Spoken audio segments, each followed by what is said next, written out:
Now we're going to install a motor into the 22 5.0 DC roller. We're going to show you how to install the motor and more importantly how to set your gear mesh properly.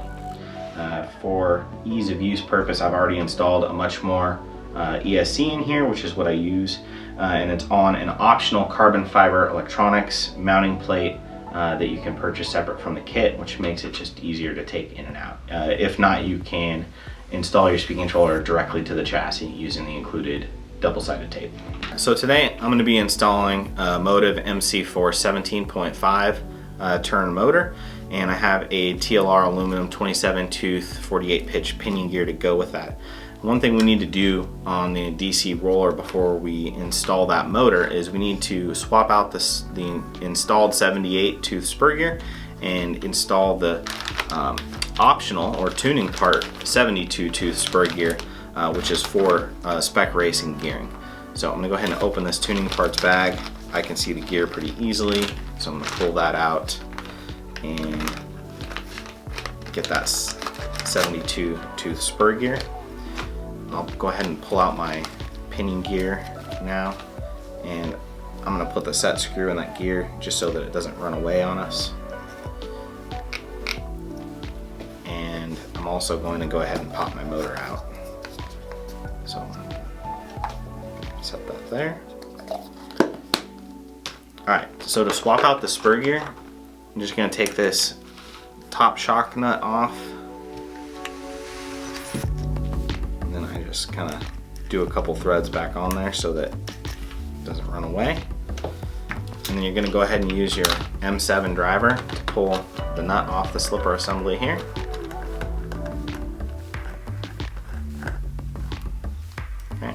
And it's easier to hold the car vertical so that the slipper assembly has gravity working in its favor.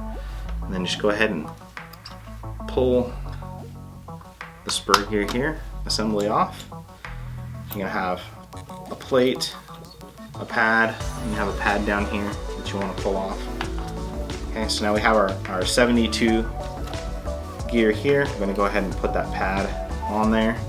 What I'm going to do is I'm going to take my finger here and put it over the plate so it can't slide off. And then I'm going to slide the gear up with the pad staying in place using gravity. And then I'm going to go ahead and drop this other pad on here. You can see that there's a octagonal shape here on the spur gear, and the pad needs to fit in that. Slide the plate back over, the spring and washer and the nut. And when you assemble this, you want to get the nut just past flush on the end of the top shaft and go about 1 millimeter past, and we'll tune it from there. And then you just put that shock top back on. Okay, so now we're going to take our 17.5 motor. We have our sensor wire here along this channel in the center of the chassis. It needs to come through the waterfall and then sit over here to the side. The motor is not going to go over, it's going to go between the motor and the waterfall. And we slide our motor in. We're going to grab our A2 bag here from our assembly and go ahead and grab our motor screws and washers. So we're going to go screw, then washer through the slot in the top of the motor plate into the motor, snug it, and then back it off like a quarter turn. And then for the second one here, it helps to use a set of needle nose pliers, and you kind of grab the threads on the screw and you're going to hold it right here. You can see the little feature where there's a slot, so you get your wrench through the slot and into the screw. Start the threads there, again snug it, and then back it off a quarter turn. That way the motor can move, so you can set your gear mesh easily. Now we're going to take our 27 tooth pinion here, and there is a flat spot on the motor. You can see here it has a more of like a D shape to it. You need to make sure that the set screw for the pinion gear sits on that flat spot. So I can see my flat spot here, so I'm going to go ahead and line up the set screw with that flat spot. And then I'm going to slide the pinion gear over so that the tooth profile of the pinion gear lines up properly with the tooth profile of the spur gear so you get maximum gear contact for minimizing wear, and tighten that set screw pretty good. It is aluminum, so you don't want to super He-Man it. And then we're going to set our gear mesh now. This is one of the more challenging things, especially that new people struggle with a little bit. What I'm going to do is I'm going to snug up the bottom screw with the gear mesh all the way tight, so there's no backlash between the gears, and it's just snug, it's not tight. So you can see if you put your finger on the spur gear, you kind of have no rock in the spur gear between the two gears. And then what I'm going to do is I'm going to use my other hand, I'm going to grab the motor, I'm just going to rock it forward a little bit.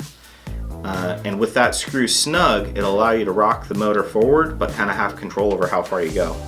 So now you can see if I rock the gear a little bit, I have a little bit of play, and then I'm going to go ahead and spin it around a little bit and check another spot on the gear. Do it a couple more times. So what I'm trying to do is check the gear mesh all the way around the gear. Now that's really good. That's a very good gear mesh. You got a little bit of play all the way around the gear, not too much. Just to show you an example, this would be too much. You could see the gear's in contact, but you can see how much play the gear has.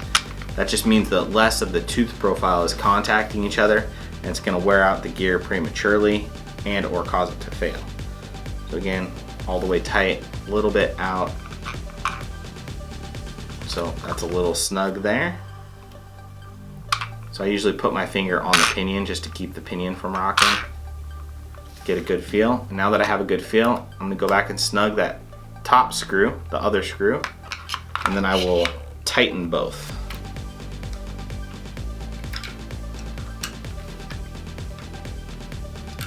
And then I have my sensor wire right here, and there's the sensor port. I'm gonna go ahead and plug that in. And then I will solder the ABC wires and we'll be ready to go.